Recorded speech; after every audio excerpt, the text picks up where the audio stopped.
Selamat pagi anak-anak. Kita akan belajar firman Tuhan melalui buku renungan pagi anak, Identitas. Hari ini tanggal 16 Mei, judul renungan kita, Uria Smith putar balik. Mari kita awali dengan doa.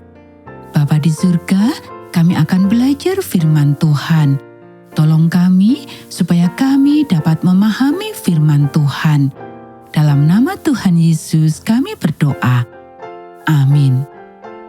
Anak-anak, ayat inti renungan pagi kita hari ini diambil dari kitab Yehezkiel pasal 18 ayat 30 dan 31. Bertobatlah dan berpalinglah dari segala durha kamu, supaya itu jangan bagimu menjadi batu sandungan yang menjatuhkan kamu ke dalam kesalahan.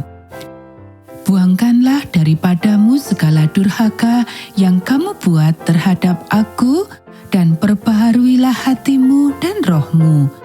Mengapakah kamu akan mati, hai kaum Israel? Uria Smith mengalami masalah. Dia baru berusia 12 tahun. Yesus baru saja gagal menampakkan diri pada tanggal 22 Oktober seperti yang dia yakini. Dan di tahun yang sama, Uria mengalami infeksi pada kakinya sehingga kakinya harus diamputasi. Sulit untuk membayangkan kesedihan seperti ini kecuali jika seseorang telah mengalaminya.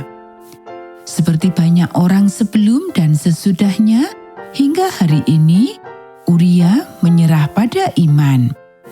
Ketika dia sudah sembuh, dengan tekad bahwa cacatnya tidak akan menentukan hidupnya, dia masuk ke Phillips Exeter Academy, mempersiapkan diri untuk menjadi seorang guru.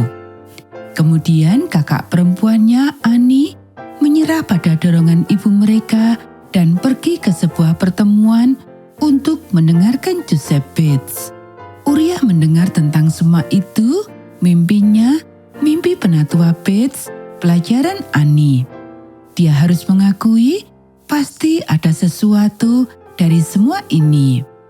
Mungkin ia telah menyerah kepada Allah terlalu cepat. Uria belajar dan berbalik arah. Pada tahun 1852, ia memutuskan untuk menyerahkan dirinya kembali kepada Tuhan dan ia tidak membuang waktu. Pada tahun 1853, ia bergabung dengan staf penerbit. Pada tahun 1855, ia menjadi editor. Pada tahun 1865, ketika James White menerima jabatan Presiden General Conference, Smith mengambil alih seluruh pekerjaan penerbitan sehingga penatua White tidak akan begitu kewalahan. Selama hampir setengah abad, Smith merupakan tulang punggung penerbitan dengan satu dan lain hal.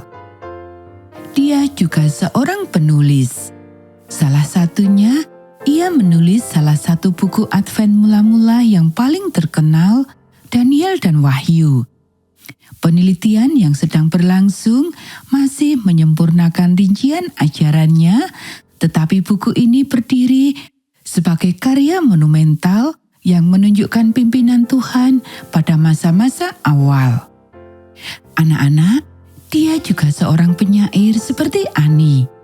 Nyanyian rohani, "Oh Saudara Setialah," yang terdapat di halaman 602 dari nyanyian rohani Masai Advent hari ke-7, memiliki makna yang baru ketika Anda menyadari bahwa nyanyian ini ditulis oleh seseorang yang telah mengalami kekecewaan besar. Saya senang Tuhan mengizinkan saya untuk berbalik arah. Anak-anak, demikianlah renungan pagi kita hari ini. Mari kita akhiri dengan doa. Tuhan yang setia, Engkau tetap bersama kami, bahkan ketika kami tidak setia kepadamu. Saya ingin berbalik arah jika perlu, dan kemudian menjadi setia seperti Uria dan Annie Smith, mengikuti Engkau dalam suka dan duka, apapun cobaan yang menghadang. Amin.